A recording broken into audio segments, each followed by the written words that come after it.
Hello, hello, hello, you guys. Welcome to Life Discussions with Dr. Jefferson. I am your humble host, Dr. Lakianda Jefferson, and we're going to have a brief discussion here about. Ladies, do not come for me, please. But this is a discussion today is going to be centered around the very controversial topic of body image and cosmetic surgery, BBLs, if you wish. But I think it goes beyond BBLs at this point. I want to be fair in having this conversation. So I am going to hurry on over and put the talking points up for you guys while I play the pre-show as usual in just a second. But just for those people who are new here, hello, welcome. On to give you guys a little bit of background on Life Discussions with Dr. Jefferson, we like to delve into controversial topics, and sometimes these are topics that are popular in the media. Every once in a while they aren't so popular in the media, but there are things that are surrounded around issues that have a tendency to affect people that are in the Black, brown, or melanated community in America and abroad. These conversations essentially are intended to help us lean towards accountability. I feel like for everything that we do in life, one must at least be accountable, right?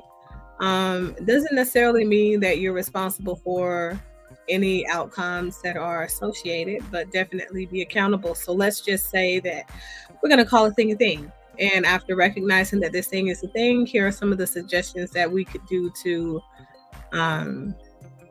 remedy some of the things that we find are problematic or happen to be causing some ripple effects in our community. But as always, I like to say that the discussions that we have on this platform are not limited to people who are of melanin descent. They definitely apply across a broad range of people, and oftentimes apply to people in other countries as well. So if you are viewing our show from a different country, feel free to chime in and to let me know what your thoughts are, to share your thoughts, let me know what you're feeling. The comments area is always open, and I'm always open to hear your thoughts and reflection, your positions on the issues that we discuss here on this platform. And, well, some of these things may be triggers for some people. And I want to remind you guys, if it is, it's okay for you to click out. It's okay for you to click out permanently, and it's okay for you to unsubscribe. But here we like to talk about the things that we need to discuss because we feel like there may be a deeper issue or a paradigm shift, essentially, that may take place in our community as a result of these particular things happening. But without further ado, I want to jump right on into this conversation, and I will play the speaking points up on the screen for you guys. If you're new here, just know that I like to play the speaking points so you guys can kind of gather your thoughts and go ahead and start typing up what your comments may be in response to the speaking points, and then we can have like a collaborative discussion on the show or during the broadcast. So that's where I am with that. Okay, so without further ado, let me jump into this pre-show, and I will put that information up for you guys while I do that. I look forward to having this discussion and to talking about our relationship topic because it's also featured here. It's general. Okay.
Hey. So, welcome back. Let's jump right up, right into this discussion. So again, I want to say welcome back to people who have been subscribers and followers of Life Discussions with Dr. Jefferson on our podcast. If you guys are catching me on the replay, if you're watching the video on YouTube, or if you are catching me on the replay on one of the other platforms where you hear podcasts via audio, welcome. And if you are not already subscribed, please do go ahead and hit that like, share, and subscribe button, because then there are more people for us to even have this conversation with. I feel like this is a more serious conversation. I do want to kind of lead with that precursor, because I do feel like this one is a topic that garners a lot of attention in the way of people throwing shade or criticizing other folks and things like that on social media, but it does not garner the type of attention that I think it needs to, in order for us to actually have the conversation about what is the real issue, what's the underlying issue when it comes to the BBLs, and not only the BBLs, because that's like a part of it, right? When we talk about some of the issues that men like to very much just outright endorse they have with women. Cosmetic surgery in general, which is why I labeled it cosmetic surgery, right? And I want to talk about the limits, if you will, right? So I feel like we should be living our lives free. And anyone who knows me or has received therapy from me, or who knows a person who knows me, can definitely attest to the fact that I believe that people should be living freely. I think that we should live the lives that we see ourselves being our best version of ourselves in, right? And then I feel like there is this one context in which we are forced to look at ourselves through the lens in which other people may be viewing us, right? So then there is some level of social exposure, or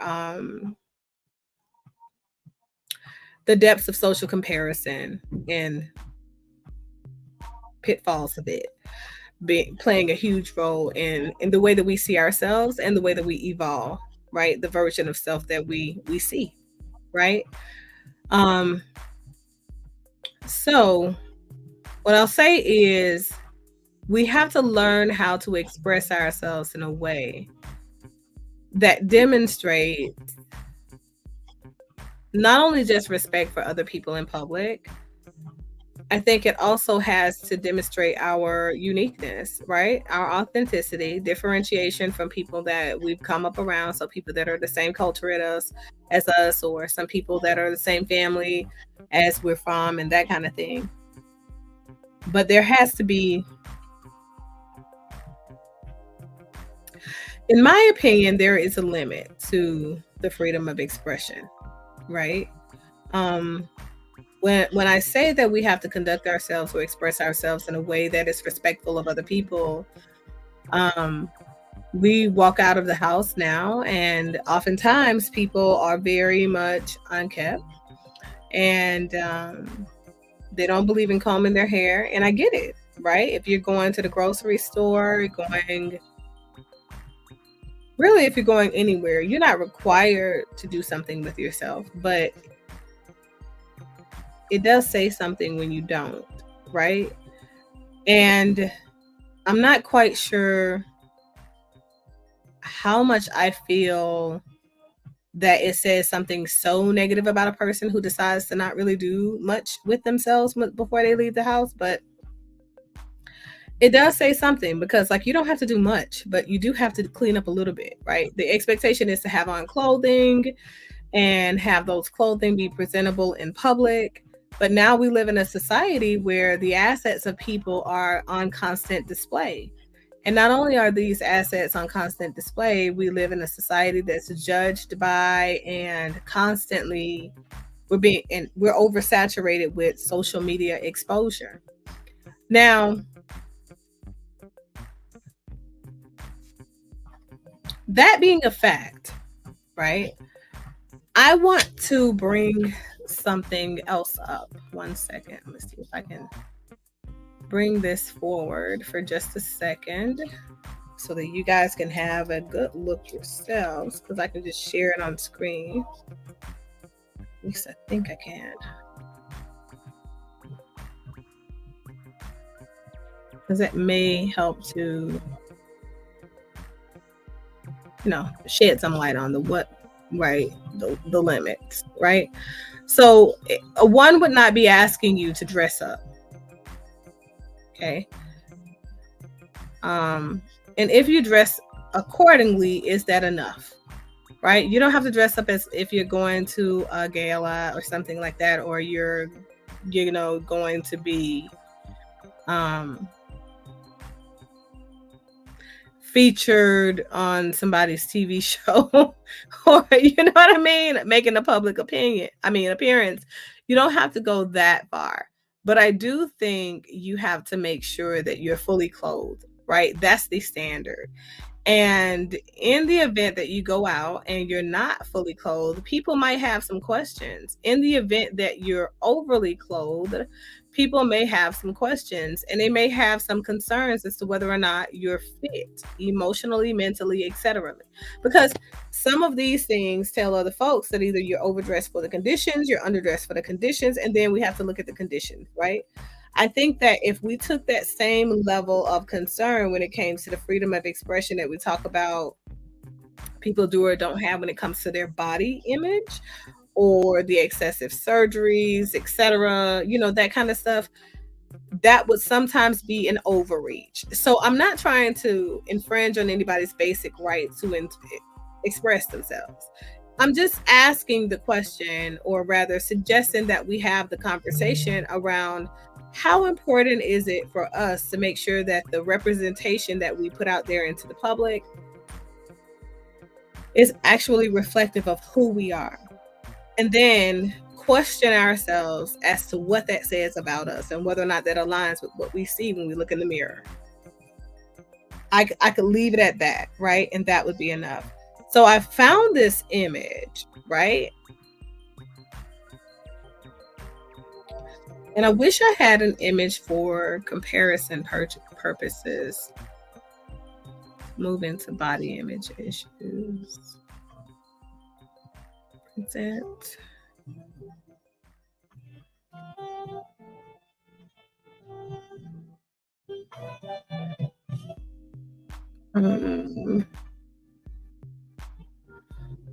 Share the screen.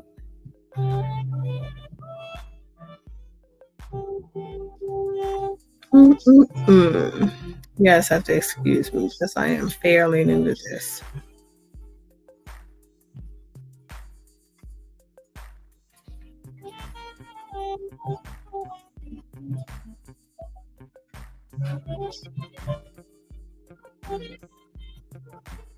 All right, so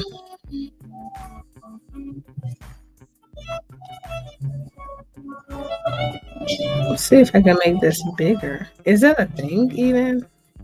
Looking at my reels.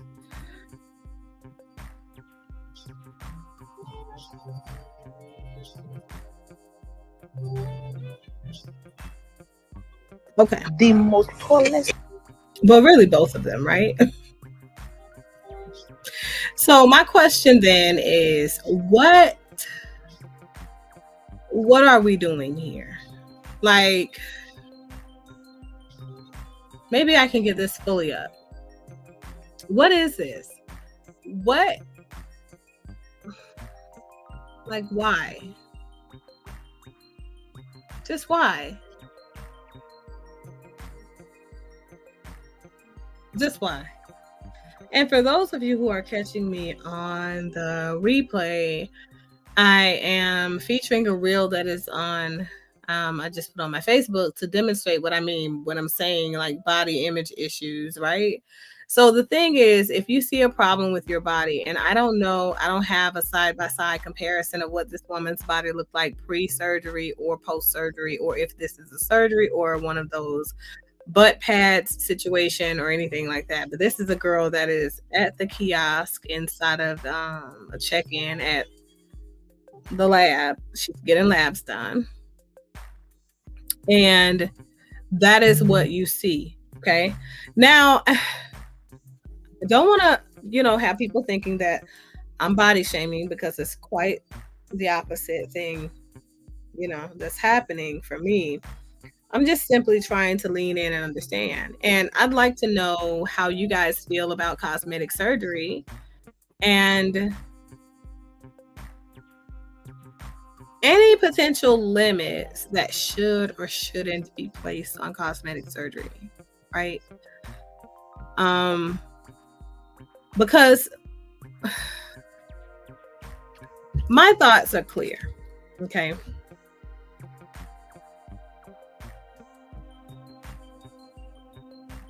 I think people should be able to have the body, the face, and whatever else they want.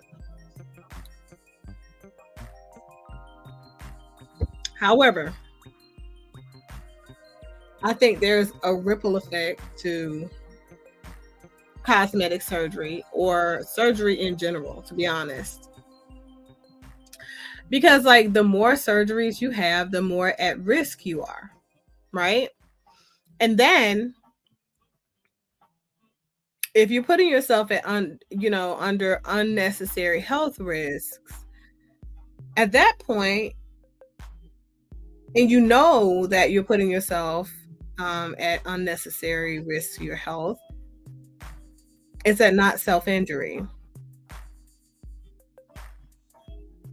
Not necessarily saying intentionally, right? But calling a thing. That's you harming yourself, causing undue harm and stress onto your body, onto your immune system, just self in general. Okay. So my thing is, at some point, we have to take accountability for where we're headed as a generation of people. These young people have so many issues around what they look like right now, and I feel like oftentimes they don't take in consideration what they'll look like 10 years, 20 years down the road post-surgery. Your body is already geared up to be a certain way, to mature a certain way, to grow a certain way, right? And in a certain direction. And that's already been pretty much established, right? If you look at your genetics and things like that, you can kind of look at, in general, what you look like based on your mother, your father, their parents, etc. You can get a good idea as to how the aging process is going to affect you. Now,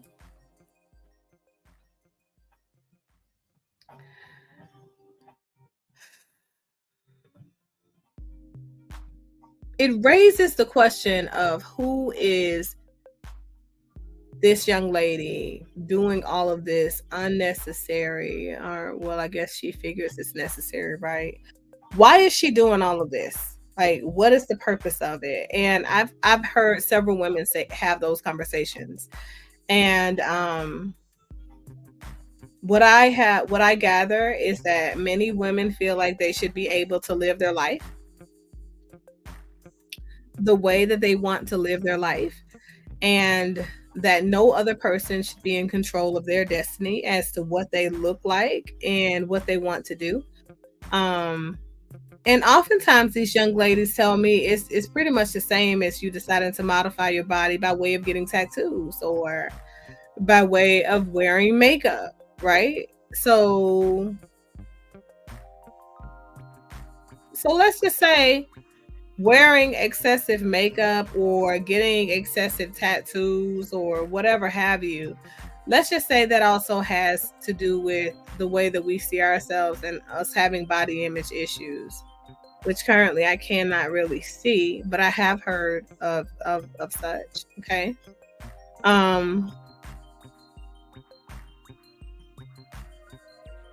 Still doesn't make it right. Right? For you to hurt yourself, harm yourself, knowingly, put yourself under further risk and things like that, damaging your health in order to look a certain way or present yourself a certain way. Now, I'm not saying it makes it wrong either, but it doesn't justify it, right?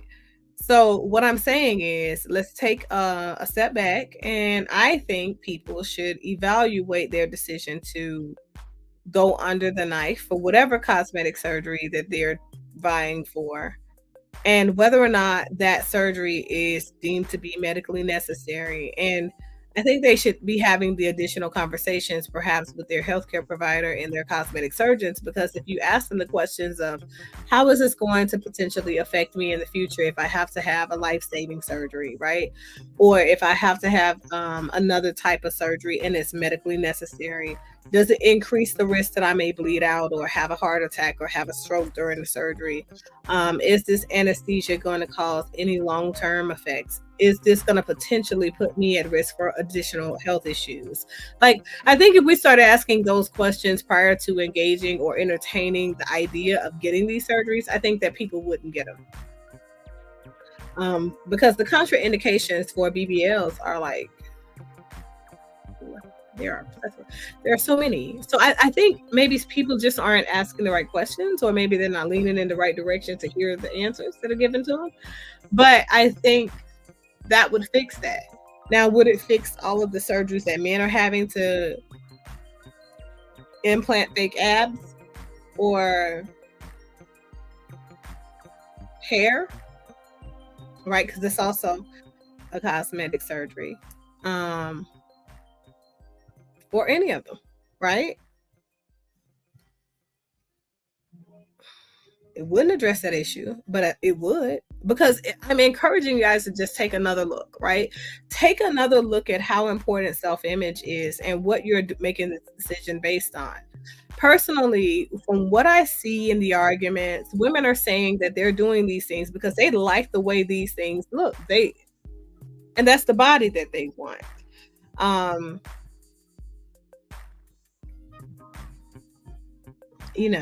Okay. However, personally, I think sometimes it's for the attention of men that those women are not necessarily pulling the attention of. That's my assumption, okay? And it leans me to the direction to say, or men or women, should I say? It leans me towards the direction of what we consider to be attractive, right? What one woman considers to be attractive, the next woman may not. What one man considers to be attractive, the next man may not, and so on and so forth.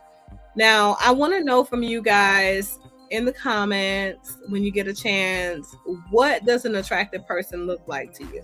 Like, do you have a picture of what an attractive person is? There a physical presentation, or is that something else for you, right? Because I do oftentimes lean towards the area of saying that most people have a general understanding that there is a universal perception of what's attractive and what's not, right? But that shifts. Believe it or not, it shifts with time, generation, preference, right? A lot of women like, these young men now with their pants cuffing the middle of their butt cheeks or the bottom of their butt cheeks. The entire booty is out.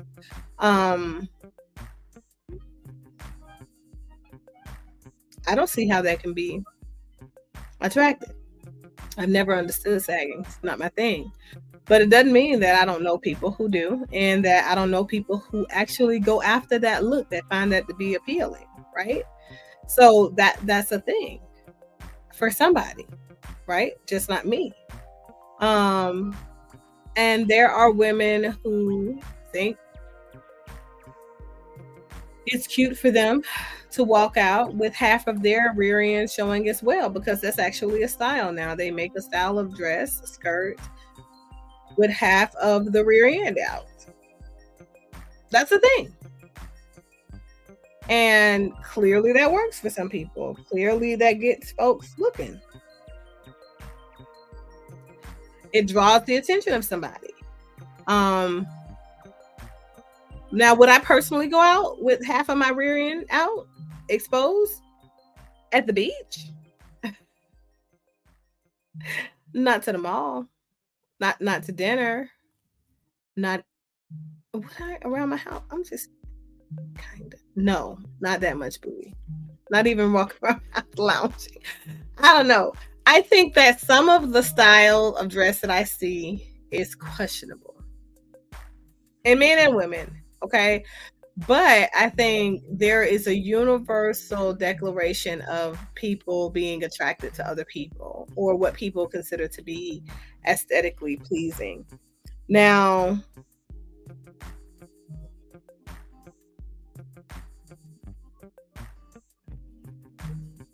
I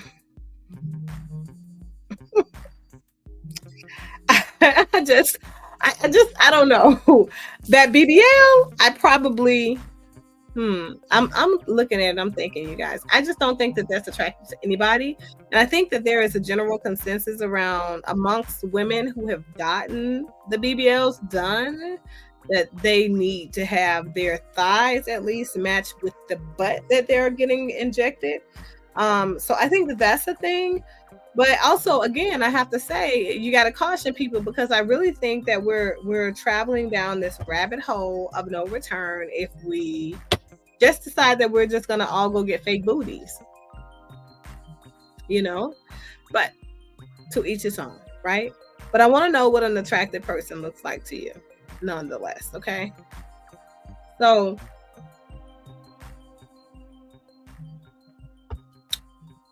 now I want to talk about origin of self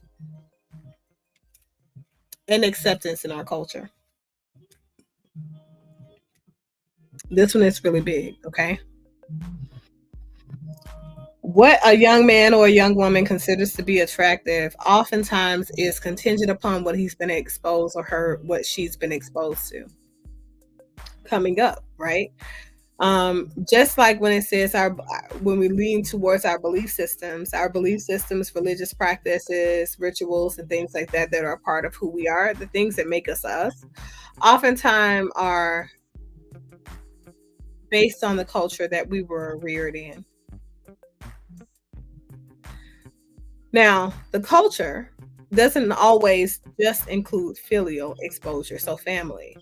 It also includes friends, neighbors, schoolmates, teachers, babysitters, doctors, nurses, the people that are exposed to your children as you're bringing them up, the people that they look at in society next to them more and more frequently, or even sometimes one time, because one time can make a lasting impression. And then those kids find something that's maybe a commonality or something to admire about them. And then they say to themselves, and sometimes to you as well, oh, I want to be like that person when I grow up. And this is where we start to get our first imprints of who we are and how we are. Now, I want to talk about how that ties into what we're currently seeing take over the internet. More and more celebrities are having all of these reality shows. Reality shows are being watched and probably had the best ratings across the spectrum. Like Country Wayne has made a ton of money, and his isn't even on TV. I think it's still on just like social media. But still, like, people are watching these skits, they're watching reality shows and things like that, and they're basing their reality of life. Reality principle is what I was leaning towards. But the realities that they have concluded are about life, they're basing it off of what they are seeing on the screen, on social media, on their phones, on the television, on etc., right? All these things, right? The things that we have easy access to. Those things also have easy influence on who we are and the way that we see self and the way that we identify the origins of self. And so all of our insecurities, all of our self esteem issues, all of our confidences, all of our self congruence things, they come from the way we see ourselves evolving into or not evolving into the picture that we've identified to be goals for us in life. Okay. We have to come to a place of acceptance for what is or is not normative and then acceptable. Okay. Normative, it means that thing appears frequently.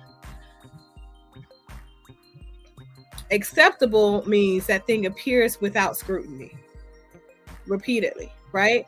So once we come into a place of understanding of that piece, I think then we'll, and only then will we be able to have a secure and sound sense of self that aligns with what we actually see and is being reflected in the mirror and in places where we find ourselves joining. Okay. And I really think that that's important. People need to have the conversations more and more frequently about these are things that are cartoons, or these are things that are animated, these are things that are on TV only with their young people. And then I feel like people will not be so influenced so easily. They won't be so impressionable because they'll understand that they have to draw a line of delineation between what's real and what's coming from someone's imagination and creativity for the purposes of entertaining a public or a general audience, right? But these are not reality principles that should apply to what your life should look like as a regular, normal, regular person within the culture. And I think if we start having those conversations, I think our young women and our young men would be a lot more well-rounded, for one, more prepared for two, and then have a healthier sense of self for three. Okay. And it starts with us learning how to introduce and identify self and acceptance in our culture appropriately. So here we are. Okay. Relationship talk. I want to know from you guys, is it okay, in your opinion, to be sexually uninhibited while you are single and vetting? And if you feel like there is a different set of rules that apply for women who are single and vetting versus men who are single and vetting. And I guess for the purposes of this conversation, I will definitely outline what single and vetting is versus being single, versus being attached, versus being married. Okay, single and attached. Okay, and being married. Okay. So being a person who is single in general is a person who is solo dolo. They're a universe of one that is tethered to a system, but that system is not their romance, right? They're romancing self. So their dates, their intimate partner, companion, their companion is self, companion partner. They date themselves. They live a life that is uni-centered.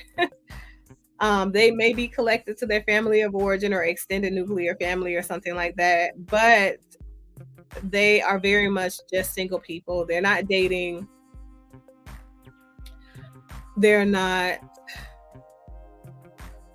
looking for anything. They're not looking to be attached to anybody. And every once in a while, these types of people may engage in random acts of, I won't say risky sex, I'll say risk-prone sex, because some of them are extremely careful in the way that they decide to conduct themselves physically, sexually out here in these streets while single, right? But that's that thing, right? That's single. And then we have people who are single and vetting. These people are single like these other folks, except they've decided at some point in their lives that they want to be attached to somebody, and they just haven't found their somebody just yet, but they're out here looking for their somebody. So they're preparing themselves to be kept, if you will, right? What is the thing you guys say? Cuffed. Yeah. They want to be cuffed. They want to be in something sound. They want to be in something serious. They want to be in something that is committed. And they may even have a really good idea of what that looked like. But those people who are single and vetting, they're not necessarily in something just yet. So these are the people that we're focusing on, right? And then we have those people that are single and attached. Those people have the single attached because they're not necessarily married just yet. They're not betrothed just yet, but they're not engaged. So they're seeing somebody and they're exclusive with their somebody or somebodies that they're seeing. And then we have folks that are married, and those are people that have made a full-on commitment or betrothal to someone specifically or some unit specifically if they're polyamorous. And those folks are people that are subject to a whole nother set of rules and regulation when it comes to how they conduct themselves out here in these streets, right? Because they're now representative of a collective system when it comes to their relationship status. Okay. So people who are single and vetting, sexually uninhibited means that you're just sexually free. You're exploring and having sex with whomever you deem to be fit for the job at the moment. And you may not have anything that's sound with them. You may not, and you may still be looking for somebody. You're actively in the hunt, pursuing something. But you still have these other folks that are kind of, my kids have this term, they say sneaky link. I don't know if that's appropriate. Is that a thing? Like if it's, I mean, because are you sneaking? Probably. You're probably sneaking. I don't know.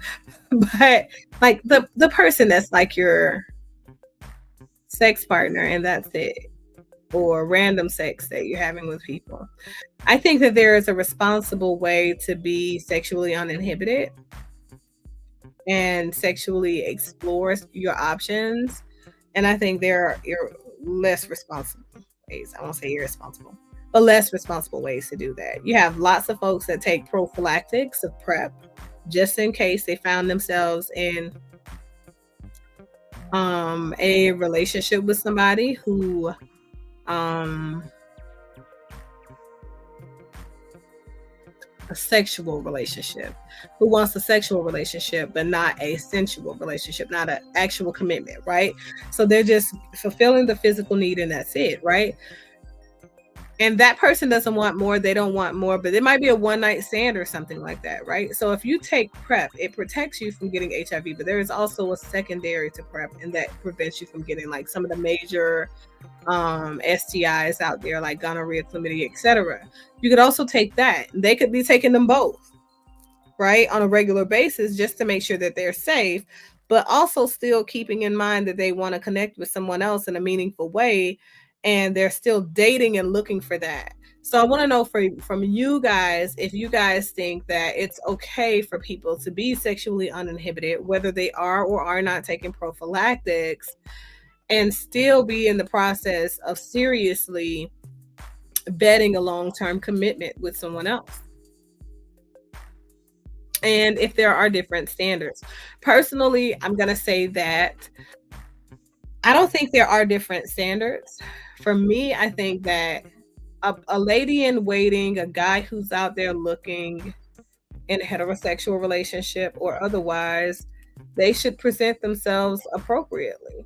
Same thing for a man in waiting. If he's looking for, hoping for a man to come and snatch him up. It's just,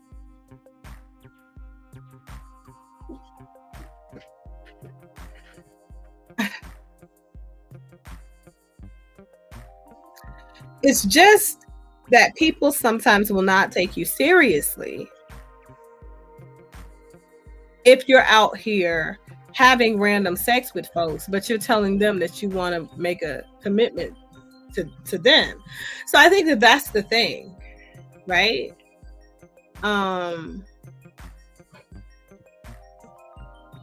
You got to ask yourself, am I dissonant on what it is that I say that I'm wanting? Are my actions not aligning with what I say that I want in my life? If I'm saying I'm looking for a relationship with the person, I'm looking to make a commitment. Now, if flat out you're out there like that, but you're telling the person that you're vetting that you're not having sex for 90 days, then I got to say there's a problem with that. But in general, if you are just simply looking for a partner to attach yourself to and you haven't found the right person yet, you're looking to have your loins